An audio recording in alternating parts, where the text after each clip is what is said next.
విధానంలో ఉందురుగాక వచ్చుదురుగాక. పెళ్ళైనప్పుడు కుటుంబం అంతా వెళ్తారా, పెళ్లి చేసుకునే వాళ్ళు వెళ్తారా? మీ నాతో ఉండాలి, మాట్లాడాలి. పెళ్లి కొడుకు పెళ్లి కూతురు ప్రాముఖ్యం, తప్పదు. కానీ పెళ్ళి ఎవరికైతే చేస్తున్నారో ఆ ఇంటి తరపు వాళ్ళు ఈ ఇంటి తరపు వారు ఉండాలి. ఆమె అలాగైతే ఈ కూడికి ఏర్పాటు చేసుకున్నటువంటి కుటుంబీకులందరూ ఇక్కడ ఉందురుగాక. ఆమె ఇది మన కొరకు కాదు, ఆ కుటుంబం కోసమే కాదు, మనందరి కొరకు. దేవునికి స్తోత్రం. యేసుక్రీస్తు ప్రభుల వారు అందరి కొరకు ప్రాణం పెట్టారు. ఆయన నాకొక్కరి కోసమే కాదు, మనందరి కోసం. దేవునికి స్తోత్రం. మరి నా ఒక్కడి కోసమే ప్రాణం పెట్టలేనటువంటి యేసుక్రీస్తు ప్రభుల వారు అందరి కొరకు తన రక్తాన్ని చిందించారు కాబట్టి అందరూ ఆయన బిడ్డలే. ఆమె హల్లెలూయా. కాబట్టి నన్ను అన్యతా భావించద్దు. ప్రతి ఒక్కరు కూడా దేవుని యొక్క సముఖంలో వారు ఉండాలని దేవుని సన్నిధానంలో దైవజనుడిగా మీ అందరికీ తెలియజేస్తూ ఉన్నారు. దేవునికి స్తోత్రం. ఓకే, మంచిది. చాలా ప్రాముఖ్యమైనటువంటి సమయానికి మనం వచ్చాం కనుక కొద్ది నిమిషాలు దేవుని మాటలు చాలా జాగ్రత్తగా వినాలని ప్రభు పేరట మరొకసారి తెలియజేస్తున్నారు. రండి వాక్య సందేశానికి వెళ్ళిపోదాం. ఎఫెసీ పత్రిక 2వ అధ్యాయము 13వ వచన భాగం. ఎఫెసీ పత్రిక 2వ అధ్యాయము అపోస్తలుడైనటువంటి పౌలు ఎఫెసీ సంఘానికి రాసినటువంటి పత్రికలో 2వ అధ్యాయము 13వ వచన భాగం. అయినను మునుపు దూరస్తులైనను మీరు ఇప్పుడు క్రీస్తు యేసునందు క్రీస్తు రక్తము వలన సమీపస్తులై ఉన్నారు. దేవునికి స్తోత్రం. చెప్పండి హల్లెలూయా. దయచేసి ఈ మాట అందరూ నాతో పాటు కలిసి చెప్దాం. అయినను, చెప్పండి, అయినను మునుపు దూరస్తులైన మీరు ఇప్పుడు క్రీస్తు యేసునందు క్రీస్తు రక్తము వలన సమీపస్తులై ఉన్నారు. దేవుడి వాక్యమును మన వినికిడిలో దీవించునుగాక. పరిశుద్ధమైన మా తండ్రి, నీకు వందనాలు. కొద్ది నిమిషాలు నీ మాటలు ధ్యానించుచుండగా మీరే నాతో మాతో అందరితో సూటిగా తేటగా మాట్లాడ బలపరచమని యేసుక్రీస్తు పరిశుద్ధ నామములో అడిగి పొందుకొని ఉన్నాము మా పరమ తండ్రి. ఆమె. బాగా వినండి. అపోస్తలుడైనటువంటి పౌలు ఎఫెసీ సంఘానికి రాస్తూ ఉన్నాడు. చాలామంది సంఘంలో ఉన్నవారు అందరూ అంటూ ఉన్నారు, మేమందరం ఒకప్పుడు ఇలా బ్రతికేమండి, ఒకప్పుడు మా జీవితం ఇలా ఉందండి పాస్టర్ గారు, మా జీవితంలో ఎన్నో శ్రమలు చూసామండి, ఎన్నో ఇబ్బందులు చూసామండి, కష్టాలు చూసామండి, కన్నీళ్ళు కార్చామండి. ఒకప్పుడు నా భర్త తాగుబోతుగా ఉండేటువంటి వాడు, ఇప్పుడు ఆయన మారాడండి. ఒకప్పుడు నా కుమారులు అనేక రీతిలుగా దేవుని మందిరానికి రాకుండా, దేవుని సన్నిధానంలో ఉండకుండా అల్లర్చరగా తిరుగుతూ తమ జీవితం నాశనం చేసుకునే వాళ్ళుగా ఉండేవారండి. కానీ ఇప్పుడు దేవుని ప్రేమను బట్టి, క్రీస్తు ప్రేమను బట్టి వారు క్రీస్తు ప్రేమను గుర్తెరిగి ప్రభు సన్నిధానంలో ఉన్నారండి పాస్టర్ గారు అని చెబుతూ మరి కొంతమంది చెప్పేటువంటి మాటలు ఎలా ఉన్నాయంటే, ఈ అపోస్తలుడైనటువంటి పౌలు దేవుని సేవకుడిగా, దేవుని నమ్మినటువంటి బిడ్డలముగా ఎంతమంది అయితే ఉన్నారో వారందరికీ దేవుని యొక్క వాక్యాన్ని ఉన్నది ఉన్నట్లుగా చెబుతూ, అయ్యా మీరు దూరస్తులు కాదు, మీరు క్రీస్తుకు సమీపస్తులు. దేవునికి స్తోత్రం. చెప్పండి హల్లెలూయా. ఈరోజున చాలామంది ఏమంటారంటే, మీరంటే దేవుని బిడ్డలు కాబట్టి, మీరు దేవుని సేవకులు కాబట్టి, మీరు దేవుని నమ్మినటువంటి బిడ్డలు కాబట్టి మీరు చర్చికి వెళ్తారండి, మేము వెళ్ళాం అన్నమాట ఎప్పుడైనా విన్నారా? మీరు ఎప్పుడైనా విన్నారా? కొంతమంది అంటారు, బైబిల్ పట్టుకున్నారా, మీరంటే చర్చికి వెళ్తారా, మేము వెళ్ళాం అన్నమాట ఎప్పుడైనా విన్నారా? అమ్మా కొంచెం నాకు రెస్పాండ్ అవ్వండి అమ్మా. విన్నారా ఎప్పుడైనా? స్తోత్రం. హల్లెలూయా. చెప్పండి హల్లెలూయా. మీకు బాగా అర్థం కాదు. ఒరే మీరు ఉన్నోడురా, మీరెవరో? మీరు ఉన్నోళ్ళు కాబట్టి చికెన్ తింటారు, మటన్ తింటారు, అన్నీ తెచ్చుకుంటారు. మీరు లేనోళ్ళు గెంజితో కూడా అలాగా ఏదో దేవుడు ఇచ్చిన దాన్ని బట్టి అలా వెళ్ళిపోతున్నారా, మీరు మీతో మాకు సాటి కాదురా బాబు అని ఎప్పుడైనా అన్నారా? దీనికి రెస్పాండ్ అవ్వ అని ఎప్పుడైనా అన్నారా? అంటారండి కాదండి, అన్నారా? దేవునికి స్తోత్రం. చెప్పండి గట్టిగా హల్లెలూయా. కానీ ఇక్కడ గమనించండి, ఎందుకు ఈ మాట చెప్తున్నానంటే, అయినను అంటే ఇంతకుముందు ఏదో జరిగిపోయింది, వదిలేయండి. ఇంతకుముందు మీ బ్రతికేలాంటిదో పక్కన పెట్టండి, ఇంతకుముందు మీ జీవితం ఎలా ఉండేదో పక్కన పెట్టండి. ఆయనను అంటే జరిగినటువంటి ప్రతి విషయంలో అయ్యో మేము ఇలాంటి వారమండి, మా బ్రతికి ఇలాంటిదండి, అయ్యో మేము ఎన్నో కష్టాలు పడ్డామండి, ఎన్నో ఇబ్బందులు పడ్డామండి, అబ్బా అసలు మా జీవితం అంతా కూడా ఎంతగానో బాధ, ఎంతగానో నష్టం, ఎంతగానో ఏడుపులు బొప్పలు అన్నీ జరిగినాయండి. కానీ ఇప్పుడు మా జీవితం ఎలా ఉందో తెలుసా? ఇది వరకు దూరంగా ఉన్న మేము ఇప్పుడు మేము దగ్గర అయిపోయాం. దేవునికి స్తోత్రం. చెప్పండి గట్టిగా హల్లెలూయా. ఎలా దగ్గరయ్యో? నీ ఇంటి వారికి, నీ ప్రతి వారికి, ఎవరైతే ఇంట్లో అన్నదమ్ముళ్ళు, అక్క చెల్లెళ్ళు, ఇరుగువారు పొరుగువారు కొంచెం ఏదైనా ఇబ్బంది వచ్చినప్పుడు అసలు మా అన్నయ్య సరిగ్గా చూడట్లేదండి అని అనే చెల్లెళ్ళు లేకపోలేదు.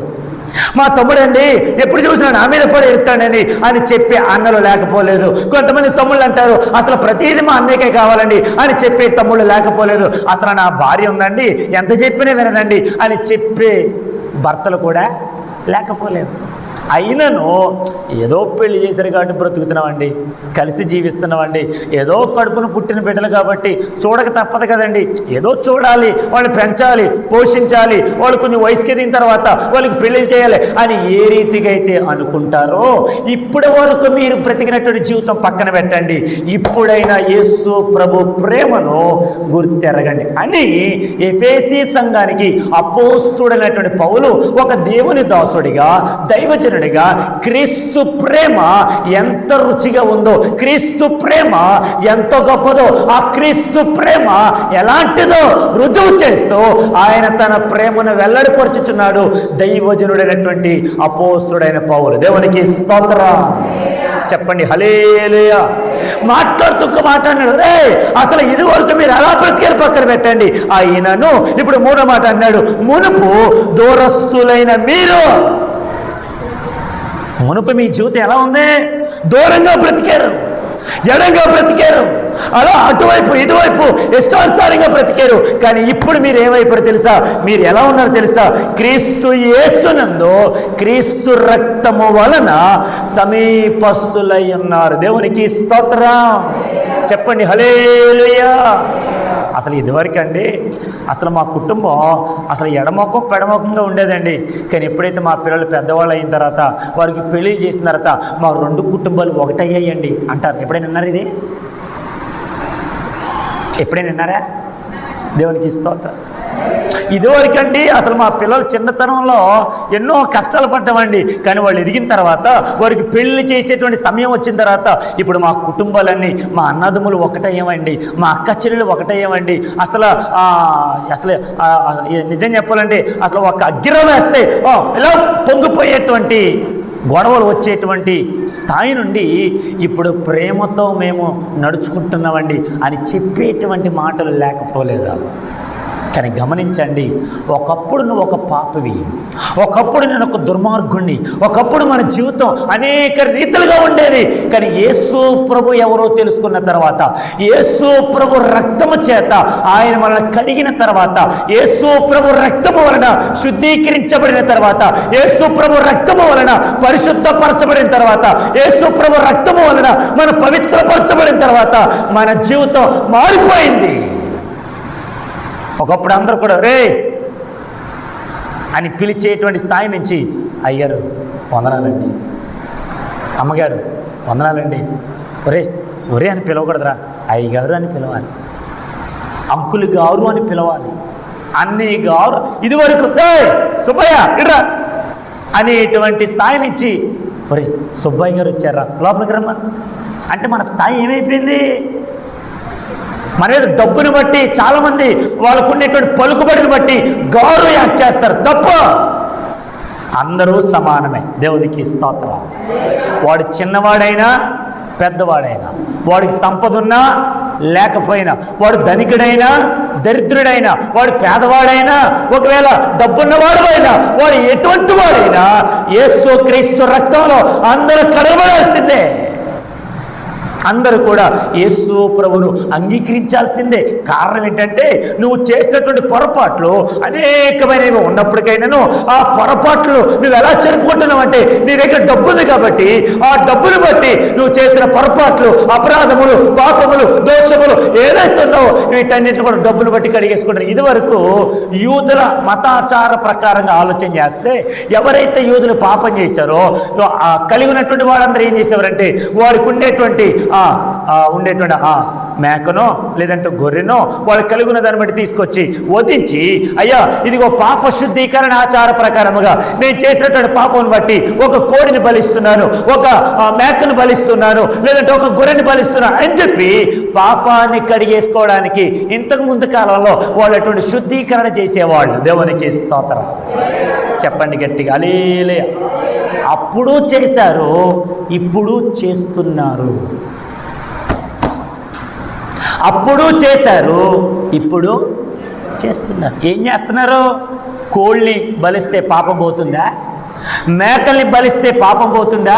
యూదులు అలా చేశారు, మత ప్రవిష్టులు అలా చేశారు. యోధా మత గ్రంథములు, యోధా మతాన్ని ఆచరించేటువంటి వారు మన పెద్దలు, మన పూర్వీకులు అనేక రీతిలుగా ఆ పాపాన్ని పోగొట్టుకోవడానికి ఎన్నో రీతిలుగా కష్టాలు పడ్డారు. కలిగి ఉన్నవాడు కోడినిచ్చాడు, ధనికమైనటువంటి వాడు గొర్రెనిచ్చాడు, మరి లేనివాడు ఆ పాపంతో చచ్చిపోవలసిందేగా, రాళ్లతో కొట్టి చంపాల్సిందే కదా. అది పాత నిబంధన ప్రకారం. దేవునికి స్తోత్రం. కానీ క్రొత్త నిబంధన ప్రకారంగా ఆలోచన చేస్తే ఎవరైతే అనేకమైనటువంటి పాపములు చేసి దోషములు చేసి పరిహరించుకోవడానికి కడుగుకోవడానికి వారి దగ్గర కోళ్ళు లేకపోతే, ఒకవేళ గొర్రెలు లేకపోతే, ఒకవేళ మేకలు లేకపోతే యేసు క్రీస్తు ప్రభువు వారు మనందరి యొక్క పాపముల కొరకు ఆయన సిలువలో మౌనంగా ఉండిపోయాడు. ఆయన మనందరి కొరకు రక్తాన్ని కార్చాడు. దేవునికి స్తోత్రం. అందుకే ఆయన ప్రభు. ఆమేన్. అందుకే యేసు రక్షకుడు. మనందరి యొక్క పాపముల కొరకు ఆయన బలైపోయాడండి. ఈ రోజున భార్య చేసినటువంటి పాపానికి భర్త కారకుడు అవుతాడా? భర్త చేసినటువంటి పాపమునకు భార్య కారకురాలు అవుతుందా? పిల్లలు చేసినటువంటి తప్పుదానానికి తల్లిదండ్రులు కారకులు అవుతారా? తల్లిదండ్రులు చేసినటువంటి పాపానికి పిల్లలు కారకులు అవుతారా? ఈ రోజున ఒక కుటుంబం, అయ్యో నా భర్త సరిగ్గా చూసుకోవట్లేదు, నా భర్త నన్ను ప్రేమించట్లేదు, నా భర్త అనేక రీతిగా తాగుబోతుగా తయారయ్యి ఇంటికి వచ్చిన తర్వాత నేను కొడుతూ తిడుతూ ఉంటున్నాడు.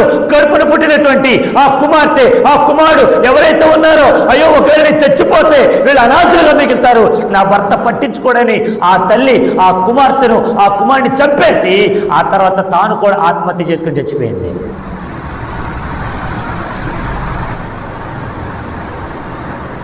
నేను చచ్చిపోతే నా పిల్లలు అమాయకులుగా అయిపోతారు, నా పిల్లలు అనాథలుగా మిగిలిపోతారు, నా భర్త పట్టించుకోడు, బ్రతుకున్న నన్నే ఎన్ని పనులు చేసినా ఎన్ని చాకరీ చేసినా పట్టించుకోవట్లేదు కనుక నా పిల్లల్ని ఏం చూస్తాడా అని చెప్పి కడుపును పుట్టినటువంటి బిడ్డలను, నవమాసాలు మోసిప్పించినటువంటి బిడ్డలను చేజేతులారా చంపి తాను కూడా ఆత్మహత్య చేసుకుంది.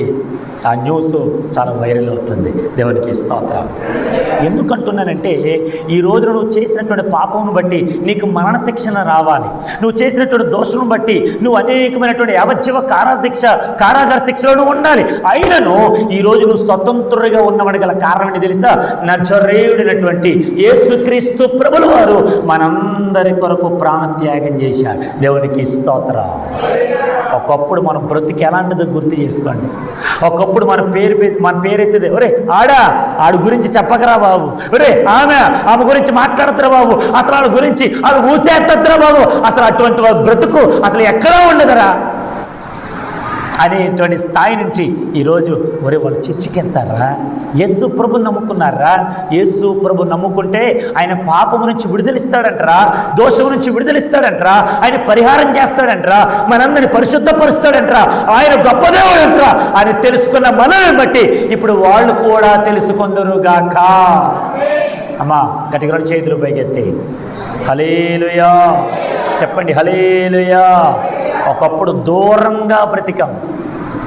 ఒక రోజున మహాత్మా గాంధీ గారు సౌత్ ఆఫ్రికాలో చదివేటప్పుడు ఆయన ఏదైతే ఒక చదువుకోవడానికి అక్కడికి వెళ్ళిన తర్వాత అనేకమైనటువంటి వారందరూ కూడా ఇతన్ని చిన్న చూపు చూసి ఒక ఇండియన్, ఒక భారతీయుడు ఇక్కడికి వచ్చి చదువుకుంటాడా అని చాలా వరకు చేదరించుకుంటూ, చాలా వరకు అనేకమైనటువంటి మాటలు అంటూ, హేళన చేస్తూ, అవమాన పాలు చేస్తూ ఉండేటువంటి సందర్భాల్లో చాలామంది మాట్లాడుతూ ఉన్నారు, తిడుతూ ఉన్నారు. ఎన్ని చేసినా తట్టుకున్నాడు, నిలబడ్డాడు. ఆయన ఒక నాయకుడిగా ఆయన ఎప్పుడైతే ఇండియా దేశానికి వచ్చి పోరాటం చేశాడు, సౌత్ ఆఫ్రికాలో చదువుకోవడానికి వచ్చినటువంటి ఇతన్ని ఒక రోజున బండి ఎక్కనివ్వకుండా, ట్రైన్ ఎక్కనివ్వకుండా అనేక మంది ఆపి ప్రయత్నం చేశారు. కానీ పోరాట యోధుడిగా, ఒక నాయకుడిగా ఇండియా దేశంలో, భారతదేశంలో ఒక ఉన్నతని, ఇంకా చెప్పాలంటే ఒక ఐక్యతను తీసుకొచ్చి ఒక స్వతంత్రతను తీసుకురావడానికి ఆయన కాకుండా ఆయన వెనకాల ఎంతోమంది ఒక యూనిటీగా పనిచేశారు. దేవునికి స్తోత్రం. వాళ్ళందరూ కూడా అప్పుడు నోటి మీద వేలేసుకున్నారే, ఇటువంటి వాడిని మనం తక్కువ చేసి మాట్లాడింది. దేవునికి స్తోత్రం. చెప్పండి హల్లెలూయా. ఎందుకు ఈ మాట చెప్తానంటే, ఈరోజు నువ్వు చేసినటువంటి ఆ దోషమే గుర్తుంటా తప్ప నీ మీద ఒక ముద్ర ఎప్పుడైతే వాళ్ళు వేస్తూ ఉన్నారో ఆ ముద్రను చెరిపి నా యేసు ఒక ముద్రను వేశాడు. ఇక్కడి నుంచి నువ్వు ఎంత మాత్రం పాపం చేసిన వాడు కాదు, నేను నిన్ను రక్షించుకున్నాను. దేవునికి స్తోత్రం. తన రక్తాన్ని మన కొరకు ఆయన ఖర్చు పెట్టాడు. ఆమేన్. ఆయన రక్తాన్ని మన కొరకు చెందించాడు. ఆయన రక్తాన్ని మన కొరకు ఆఖరి రక్త బొట్టు వరకు కార్చిన మహానుభావుడు, ఒక గొప్ప దేవుడు ఎవరైనా ఉన్నారంటే నజరేయుడని యేసు దేవుడు. అందుకే ఇంత గట్టిగా చెప్తున్నమాట. దేవునికి స్తోత్రం. చెప్పండి గట్టిగా హల్లెలూయా. ఒకప్పుడు ఎలా బ్రతికేమో ఇప్పుడు ఆయన సన్నిధానములోనికి మనం వచ్చేసాం. ఒకప్పుడు ఆవరణంలోనే ఉండాలి మనం. ఎక్కడ ఉండాలి మనం? ఆవరణ బయట ఉండాలి. యాజకులు మాత్రమే లోపలికి రావాలి. ప్రధాన యాజకులు మాత్రమే అతి పరిశుద్ధమైనటువంటి లోపల స్థలంలోనికి వెళ్ళాలి. అది ఆవరణం, ఇది పరిశుద్ధ స్థలం, ఇది అతి పరిశుద్ధ స్థలం. అక్కడున్న మనలను ఇప్పుడు పరిశుద్ధ స్థలానికి తీసి ఎలాగో తెలిసా, ఆ కాలంలో ఉండేటువంటి ఒక ఏదైతే క్లాత్ ఉందో, యేసుక్రీస్తు ప్రభువు వారు మరణమైన తర్వాత ఆ క్లాత్ రెండుగా చినిగిపోయింది. మనకు ఒక మార్గాన్ని నా ప్రభు ఇచ్చాడు. దేవునికి స్తోత్రం. ఆయన దగ్గరికి వచ్చిన వారందరూ కూడా స్వతంత్రులుగా రావాలి. ఆమె చెప్పండి గట్టిగా ఆమె. ఏదో భారాన్ని మోసుకుంటూ వెళ్ళడం కాదు, ఏదో పాప భారాన్ని మోసుకుంటూ వెళ్ళడం కాదు. ఆయన సిలువను మోస్తాడు. ఆ సిలువ మన పాప భారం.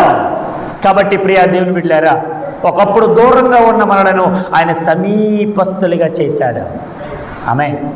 ఒక మాట చెప్తాను అమ్మా, కొంచెం జాగ్రత్తగా పట్టుకోండి, పిల్లలు పట్టుకోండి. ఒక మాట చెప్తాను, చూద్దాం. ఎఫెసీ పత్రిక 1వ అధ్యాయము 7వ వచన భాగం. ఎఫెసీ పత్రిక 1వ అధ్యాయము 7వ వచన భాగం. దేవుని కృపా మహదైశ్వర్యమును బట్టి ఆ ప్రియుని అనగా ఆ యేసుక్రీస్తునందు ఆయన రక్తము వలన మనకు విమోచనము. దేవునికి స్తోత్రం. ఒకటి, ఆయన రక్తము వలన మనము దూరంగా ఉన్నవారు దగ్గరగా వచ్చేసాం. ఆమె గట్టిగా ఆమె. దూరంగా ఉన్న మనం ఎక్కడికి వచ్చామప్పుడు? యేసుక్రీస్తు దగ్గరికంట సమీపస్తులు. ఒకప్పుడు మనకు దేవుడు లేడు, ఒకప్పుడు మనకు ఆప్యాయతలు అనేకమైనటువంటి లేవు, అన్నీ కోల్పోయాం. ఇప్పుడు మనం ఏం చేసామంటే దగ్గరగా వచ్చేసాం. దేవునికి స్తోత్రం. చెప్పండి హల్లెలూయా.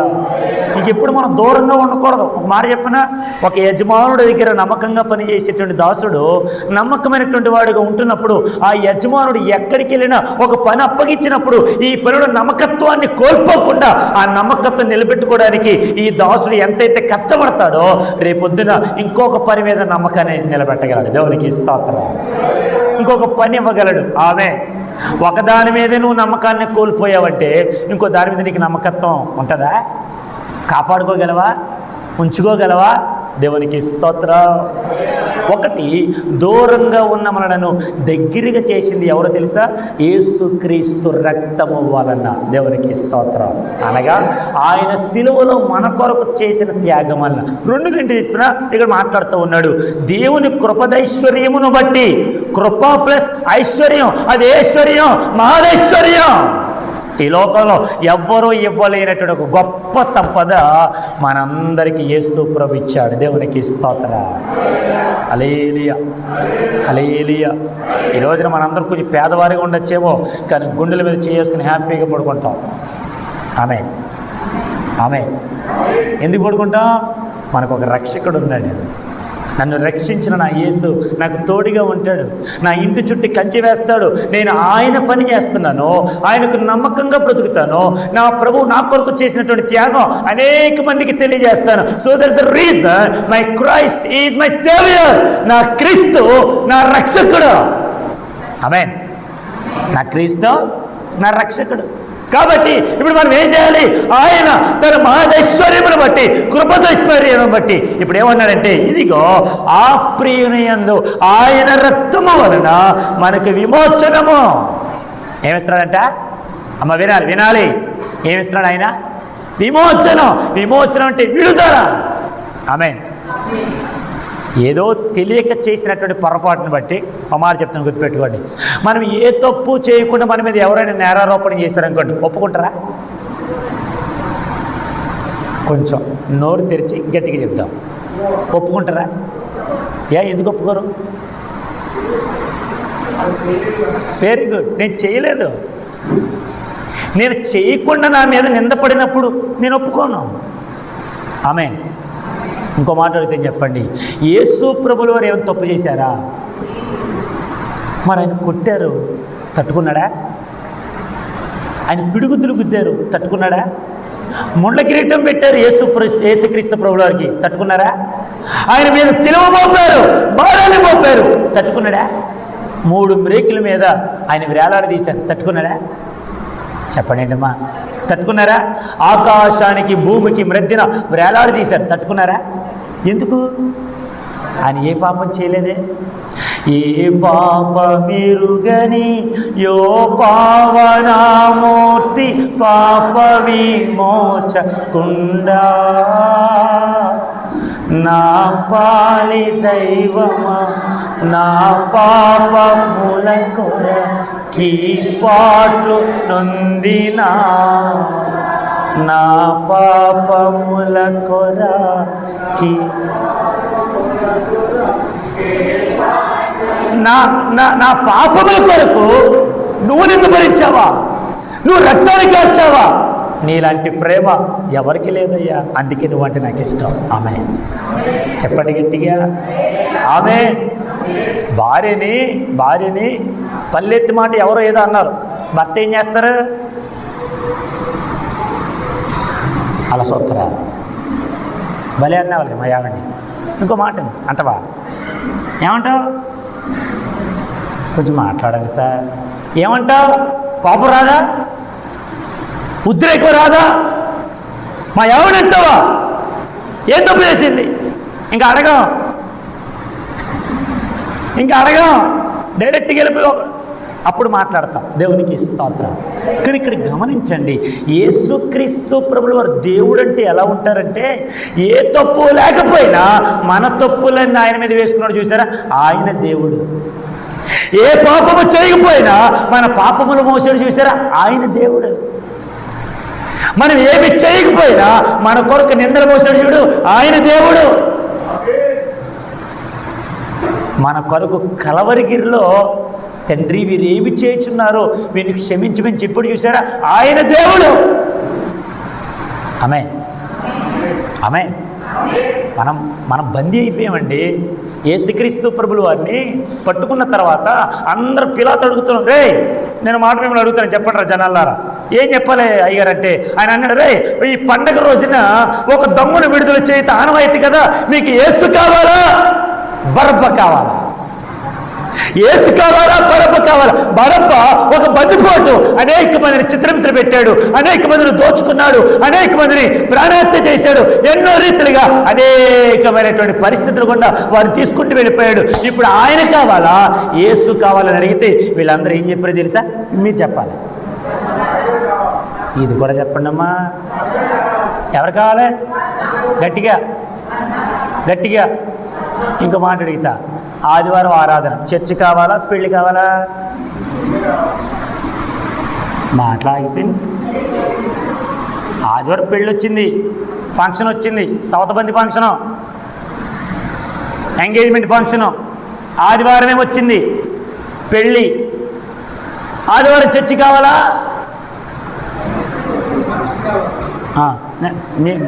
మిమ్మల్ని ఏమనేది లేదు, ఉన్నదే చెప్పండి. ఏం కావాలి? మీరు నవ్వుకోకండి అమ్మా, దేవునికి స్తోత్రం. చెప్పండి గట్టిగా, ఏది కావాలి? అయిపో మా ఇంటి పేరు ఉండాలండి, ఎలా పోతూ ఊరుకోరండి. వాళ్ళు వస్తారు కూడా, నేను పర్లోక రాజ్యం తీసుకెళ్తారా? వస్తారు వాళ్ళు. నువ్వు మంచాల మీద పడిపోయినప్పుడు నిన్ను చూసే నాదుడు ఉండడు, గుర్తుపెట్టుకోవాలి. నీకు బాగోలేనప్పుడు పలకరించేవాడు రాడు. నువ్వు మూల పడిపోయినప్పుడు, నడవలేని స్థితిలో ఉన్నప్పుడు, ఏమి తెలియని స్థితిలో ఉన్నప్పుడు ఏదో ఒకటి దగ్గరికి వచ్చి పలకరించి, అమ్మ ఆ రోజు ఫంక్షన్కి వచ్చావు కదా, నా బిడ్డ ఇదిగో కొంచెం అంటాడా?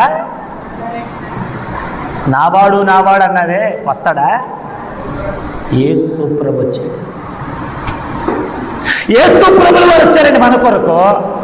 ఆయన దేవుడు, తన్ను తాను తగ్గించుకున్నాడు. ఆయన దేవుడై ఉండి, ఆయన తన మహాత్మ్యమును విడిచిపెట్టి, ఆయన తన రాజ్యమును విడిచిపెట్టి, ఈ పాపరహితమైనటువంటి లేదంటే పాప సహితమైనటువంటి ఈ దేశానికి, ఈ రాజ్యానికి, ఈ భూమి మీదకి వచ్చి మనందరి కొరకు ప్రాణత్యాగం చేశాడు. ఆయన నాయకుడు, ఆయనే దేవుడు, నజరేయుడైనటువంటి యేసు క్రీస్తు దేవుడు. దేవునికి స్తోత్రం. చెప్పండి గట్టిగా హల్లెలూయా. అందుకని మాజీ ముఖ్యమంత్రి అయినటువంటి ఎవరైనా వైఎస్ రాజశేఖర రెడ్డి గారి యొక్క అల్లుడి గారు అనిల్ కుమార్ గారు చెప్పిన మాట, ఐఎమ్ క్రేజీ అబౌట్ జీసస్. యేసు గురించి పిచ్చండి నాకు. యేసు కోసం నేను ఏదైనా చేస్తా. ఆమె చెప్పండి, ఆమె. ఒక అబ్బాయిని అడగండి, ఎరా నీకు అమ్మాయి అంటే ఎంత ఇష్టం? చాలా పిచ్చండి, పిచ్చిగా ప్రేమించానండి. అది అమ్మాయిని అడిగండి, అమ్మాయి నీకు అబ్బాయి అంత, అది ఊరుకోండి. అసలు అబ్బాయి లేకపోతే నా ప్రాణాలు ఏం తీసేసుకుంటారు ఇలా? ప్రాణం మరి అబ్బాయి ఇచ్చాడు కదా, అందుకని తీసేసుకుంటారు. యేసు ప్రభు ఇచ్చాడు నీకు ప్రాణం, దేవుడు ఇచ్చాడు నీకు జీవం, ఆయన ఇచ్చాడు తన ఆత్మ. ఆదికాండ గ్రంథం 2:7 దేవుడు యెహోవా నేల మట్టితో నరుడు నిర్మించి వారి నాసికా రంధ్రములలో జీవ వాయువును ఓదగా నరుడు జీవాత్మ ఆయన. మరి ఈ జీవాత్మ క్రీస్తు కొరకు నువ్వు ఉపయోగించవా? ఆయన కొరకు బ్రతకవా? ఆయన నిన్ను విడిపించి, ఆయన నిన్ను సమీపస్తులుగా చేసి, నిన్ను దగ్గర చేసి, నీకు ఒక జీవితం ఇస్తే, నీకు ఒక అనేక రకాలుగా అన్ని విధాలుగా అన్ని లాభాలు చేకూరిస్తే, మేలు చేస్తే, ఆశీర్వదిస్తే, ఆయన కొరకు బ్రతకవా? ఫంక్షన్కి వెళ్తావా? ఆదివారం ఆరాధన వదిలేసి ఫంక్షన్కి వెళ్తావా? ఆదివారం ఆరాధన వదిలేసి పెళ్లికి వెళ్తావా? ఆదివారం ఆరాధన వదిలేసి ఇష్టానుసారంగా తిరుగుతావా? ఆదివారం ఆరాధన వదిలేసి నీ ఇష్టం వచ్చినట్టుగా మాట్లాడతావా? తప్పు. ఈ తప్పులన్నీ భరించాడు, నిన్ను విడిపించాడు. దేవునికి స్తోత్రం. అదే విమోచన, అదే విడుదల. దేవునికి స్తోత్రం. ఒక్క మాట చెప్పి నేను ముగిస్తున్నాను. చదవండి మరొక మాట పరిశుద్ధ గ్రంథంలో మరొక మాట చెప్పి నేను ముగిస్తాను. స్తోత్రం. 1 పేతురు పత్రిక 1వ అధ్యాయము 19వ వచన భాగం. 1 పేతురు పత్రిక, the book of 1 Peter chapter number 1 verse 19. అమూల్యమైన రక్తము చేత అనగా నిర్దోషమును నిష్కలంకమునగు గొర్రె పిల్ల వంటి క్రీస్తు రక్తము చేత విమోచింపబడితిరని మీరు ఎరుగుదురు కదా. దేవునికి స్తోత్రం. ఏ రక్తం? యేసు రక్తము అమూల్యమైన రక్తము, నిష్కలంకమైన రక్తము. యేసు రక్తము. ఏ రక్తం? మన బ్లడ్లో ఏదో ఒక చిన్న ఫాల్ట్ ఉంటుంది, ఉండదా? మన బ్లడ్లో ఒక విధంగా ఆలోచించండి. మా ఇంట్లో 5 ఉన్నారండి. మా అమ్మగారికి ఒంట్లో బాగాలేదు, రక్తం తగ్గిపోయింది, లేదు. వెంటనే మేము అన్నామంటే అన్నదమ్ములుగా మేమందరం కుటుంబీకులు చేరి, అయ్యారు మా అమ్మగారు నా బ్లడ్ ఎక్కించండి అన్నాం. డాక్టర్ గారి దగ్గరికి వెళ్ళి మొత్తం చెకప్ చేశారు. సార్ మీలో బ్లడ్ పాయింట్ చాలా తక్కువగా ఉంది, మీరు చాలా నీరసంగా కనబడుతున్నారు, మీరు బ్లడ్ ఇవ్వకూడదు అన్నాడు. అనుకో నా బ్లడ్ తీసుకుంటారా? మా తమ్ముడు వెళ్ళారు, ప్రసన్న కుమార్ గారు. ఆయన కూడా అన్నారు, సార్ మీది ఓ నెగిటివ్గా ఉంది సార్, మీ అమ్మగారిది B పాజిటివ్, సో మీది సూట్ అవ్వదు. మా మిస్సెస్ గారు వెళ్ళారు. అత్తగారు అంటే అత్తమ్మగారు కాదు, చాలా ప్రేమించారని చెప్పి అత్తమ్మగారి బ్లడ్ ఇవ్వడానికి ఈవిని చూసి, అమ్మ నువ్వే చాలా నీరసంగా ఉన్నావు మీ ఆయన గారి కంటే, నీ బ్లడ్ కూడా ఎక్కించడానికి కుదరదు, వేరే వాళ్ళది కావాలి. ఇప్పుడు ఎవరెత్తారు? మన బ్లడ్లో ఫాల్ట్స్ ఉన్నాయి. మన బ్లడ్లో ఒకరికి సరిపడి ఒక కుటుంబంలోనే పుట్టిన మన బ్లడ్ మరొకరికి సపోర్ట్ చేయట్లేదా? మరి యేసుక్రీస్తు వారి యొక్క రక్తం అమూల్యమైన రక్తం. దేవునికి స్తోత్రం. ఒక బంగారాన్ని ఎంత ప్రేమగా అయితే చూసుకుంటావో, ఒక బంగారానికి నువ్వు ఎంత విలువైతే ఇస్తావో, ఒక నోట్కి ఎంతైతే విలువిస్తావో అంతకంటే విలువైంది, అమూల్యమైంది ఆయన రక్తం. ఆ రక్తము చేత మనల్ని శుద్ధి చేశారు. దేవునికి స్తోత్రం. గట్టిగా హల్లెలూయా. పెళ్ళికి ముందు ఏం చేస్తారు అబ్బాయికి అమ్మాయికి? Very good, very good. ఏం చేస్తారు? మాట్లాడండమ్మా. నాకు ఇట్టారు, ఎంత చల్లగా చూసారా? దేవునికి స్తోత్రం. నలిగెట్టారు, ఎంత రుద్దినా సరే వతం తప్ప పోట్ల. ఆమె ఎంత రుద్దినా. ఇప్పుడు నలుగు పెట్టినంత మాత్రాన్న ఆ ఒక్క పూటే నలిగెడతారు, ప్రతిరోజు ఎడతారా? ఎందుకంటారు ప్రతిరోజు? రే ఆ ఒక్కరోజైనా శుభ్రం ఉండరా బాబా, ఆ ఒక్కరోజైనా.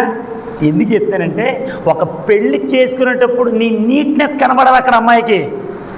నీ దగ్గర ఎటువంటి దుర్వాసన రాకూడదు, నీ దగ్గర సుగంధం రావాలి, సువాసన రావాలి.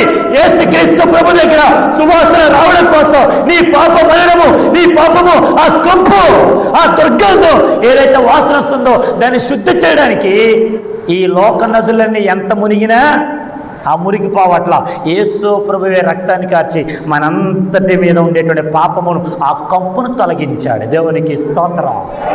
అందుకే ఇప్పుడు మనం దగ్గరగా అయ్యాం. ఆమె కొంతమంది ఎప్పుడైనా చూడండి దగ్గరికి వచ్చి దూరంగా మాట్లాడు విన్నారు, ఎప్పుడైనా విన్నారు? ఇది కారణం ఏంటి? దేవునికి స్తోత్రం. యేసు ప్రభులు వారు మనల్ని ప్రేమించారు.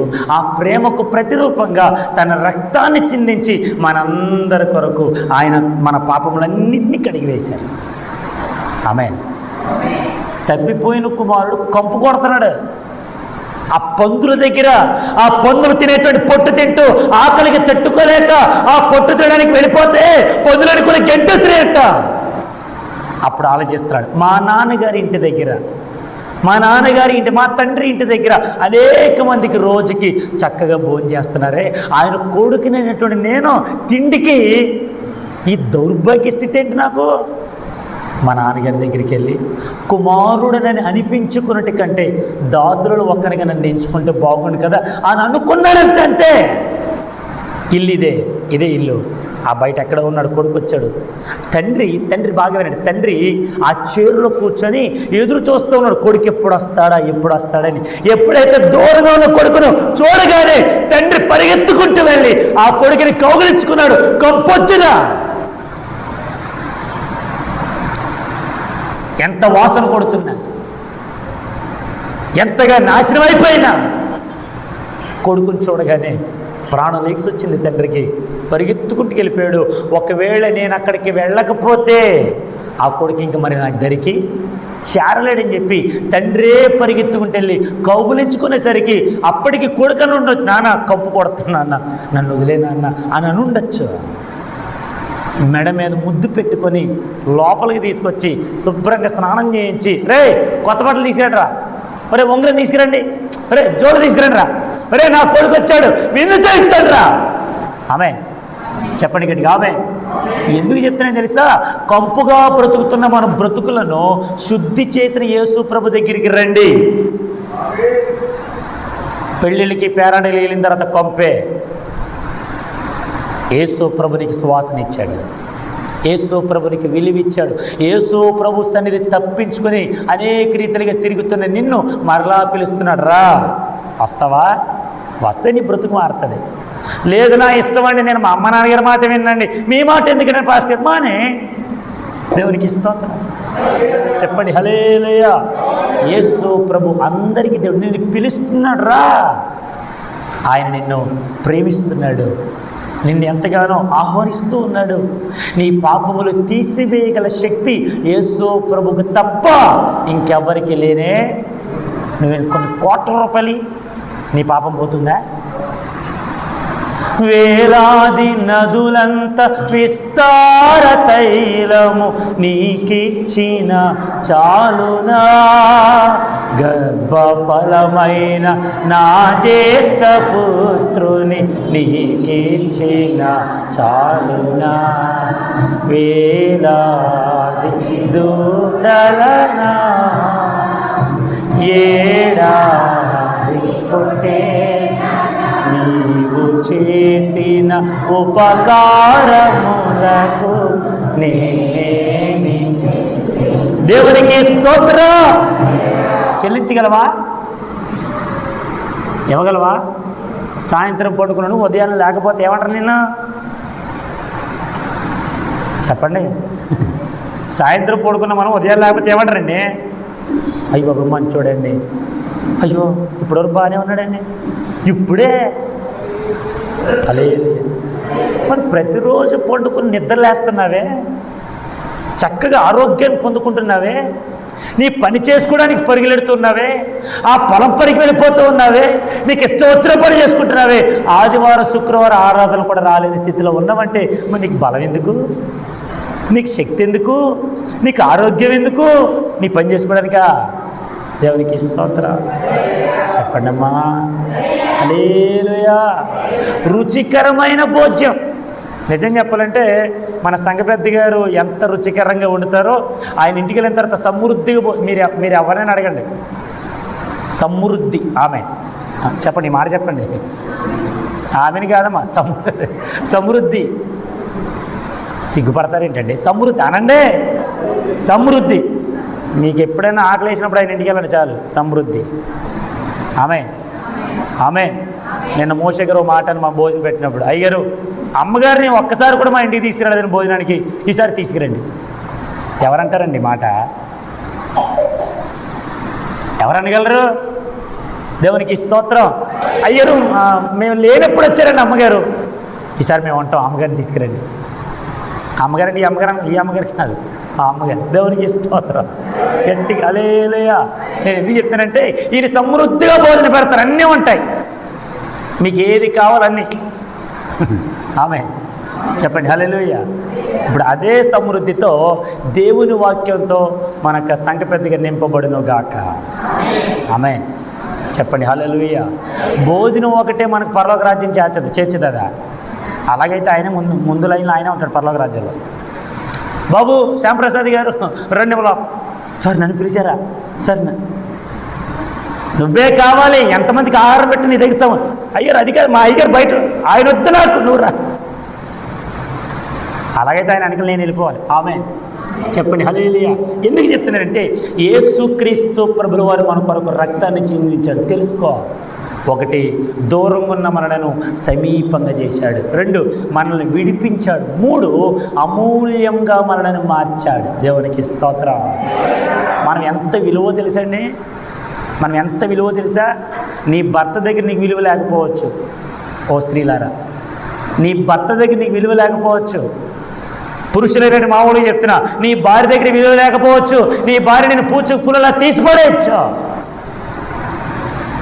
కానీ యేసు ప్రభు నీకెంతో విలువిచ్చారు. ఆమె చెప్పండి హల్లెలూయా. చిన్న బిడ్డలను ఒకసారి యేసు ప్రభు దగ్గర తీసుకొస్తూ ఉంటుంటే శిష్యులందరూ కూడా ఆటంకం ఉంటుంటే శిష్యులతో చెప్పాడు, రాయ్ చిన్న బిడ్డలను నా యొద్దకు రానియండి, ఇటువంటి వారిదే. కానీ వీళ్ళు రారుగా. చర్చికి రండి రండి వస్తారా? అక్క ఐశ్వర్య అక్క చర్చికి రమ్మండి వస్తారండి. ఇప్పుడు రావాలా చర్చికి? నేను రాసుకోవాలి, చదువుకోవాలి, రేపు పొద్దున ఎగ్జామ్. వద్దు ఇంకా నేను వెళ్ళాం. కొన్ని తిట్టి కొట్టి ఒక దెబ్బేసి తీసుకొచ్చినా ప్రార్థన అయిన తర్వాత మళ్ళీ పరిగెడతారు. దేవునికి స్తోత్రం. పాస్టర్ కళ్ళు మూసుకోవడం ఆలస్యం, ఎక్కడున్న వాళ్ళు అక్కడికి వెళ్తారు. ముగిస్తున్నాను. యేసు మనలను ప్రేమించారు. యేసు మనలను సమీపస్తులుగా చేశారు. యేసు మనల్ని విమోచించారు. యేసు మనల్ని అమూల్యంగా మార్చాడు. కాబట్టి యేసు రక్తము వలన తప్ప నీ నా పాపములు పోలేదు. ఈ మైక్ శబ్దం ద్వారా ఎంతమంది అయితే వినగలుగుతున్నారో, ప్రియ దేవుని బిడ్డలారా, దేవుని జనాంగమా, దేవుని ప్రజలారా, యేసు ప్రభు అందరికీ దేవుడు రా, ఆయన సత్యవంతుడని తెలుసుకో.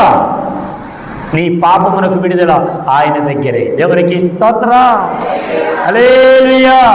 కాబట్టి యేసు ప్రభువును సంపూర్ణంగా తెలుసుకుందాం, ఆయన ప్రేమను రుచి చూద్దాం, ఆయనకు దగ్గరగా బ్రతకడానికి ఇష్టపడదాం, అమూల్యంగా మార్చబడదాం, విమోచింపబడదాం. అట్టి కృప, అట్టి ఆశీర్వాదాలు ప్రభు మనందరికీ దయచేయునుగాక. దేవుడి మాటలు మన వినికుల్లో ఫలాభివృద్ధి చేయునుగాక. అందరం మోకరించండి, ప్రార్థన చేసుకుందాం.